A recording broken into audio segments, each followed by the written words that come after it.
Trading session के दौरान किन शेयरों में रही उछाल, किन शेयरों में रही गिरावट, ये बता रही हैं, यानी कि पूरा सेक्टर स्पेसिफिक बता रही हैं Priyanka.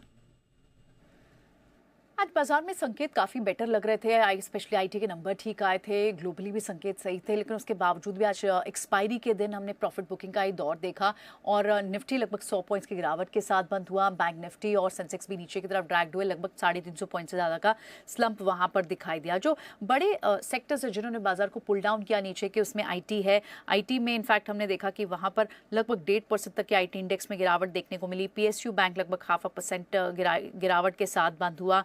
Metals, consumer durable, reality, ये तो उल्टा स्ट्रेंथ दे रहे थे आज बाजार को। On the flip side in fact आप देखें तो भले ही बेंचमार्क्स परफॉर्म ना कर रहे हो निफ्टी और बैंक निफ्टी, लेकिन ब्रॉडर मार्केट से स्ट्रेंथ थी। दोनों इंडेक्स चाहे स्मॉल कैप हो या मिड कैप हो, वो हरे निशान में ही बंद हुए। निफ्टी के जो टॉप लूजर्स थे उसमें कुछ बैंक्स के नाम भी शामिल है, जिसमें सबसे टॉप था इंडसइंड बैंक का। उसके अलावा आईटी के काउंटर्स में भी गिरावट आ रही थी, उनमें इन्फोसिस, एचसीएल टेक जैसे नाम हैं। गेनिंग साइड में आपको फिर से कुछ डिफेंसिव नेम साम आते हुए दिखाई दिए, जैसे टाटा कंज्यूमर हुआ, मेटल काउंटर्स में हिंडाल्को और साथ ही टाटा स्टील जैसे काउंटर्स हुए। ट्रेंड में एक रिबाउंड फिर से आज दिखाई दिया।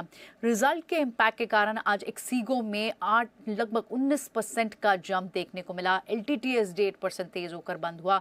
टेक महिंद्रा में नंबर्स अच्छे आए थे, मार्जिन भी एक्सपैंड होकर आए और सेवेंथ स्ट्रेट क्वार्टर था जहां इनका मार्जिन एक्सपैंड हुआ। लेकिन आगे की जो इन्वायरमेंट है वो इतना बुलिश नहीं दिख रहा, इतना ऑप्टिमिस्टिक नहीं दिख रहा ब्रोकरेजेस को, और ब्रोकरेजेस ने टारगेट भी कट किए, इसलिए टेक महिंद्रा में भी लगभग 3% तक की गिरावट देखने को मिली।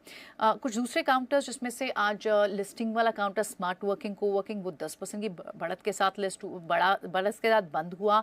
और उसके अलावा आप दूसरे काउंटर्स देखें तो उसमें Mahindra logistic, Patanjali food, bonus issue की यहाँ न्यूज़ थी, आज बोनस इशू भी डिक्लेयर हुआ, लेकिन 2-3 दिन से ये सर्च पे था। उसमें भी हमने देखा कि लगभग 2.5% तक की 2:1 की रेशो में ये बोनस आया और लगभग 2.7% तक की बढ़त इसमें देखने को मिली। तो ओवरऑल थोड़ा सा सॉफ्टनेस दिखाई, लेकिन इंडिविजुअल ब्रॉडर मार्केट से काउंटर कई सारे थे जिनमें स्ट्रेंथ थी। अरविंद फैशन हो, थॉमस कुक हो, सोना बीएलडब्ल्यू, वहाँ पर उनके बीवाईडी के साथ कुछ एसोसिएशन की बातों के बाद इस स्टॉक में भी तेजी देखने को मिली।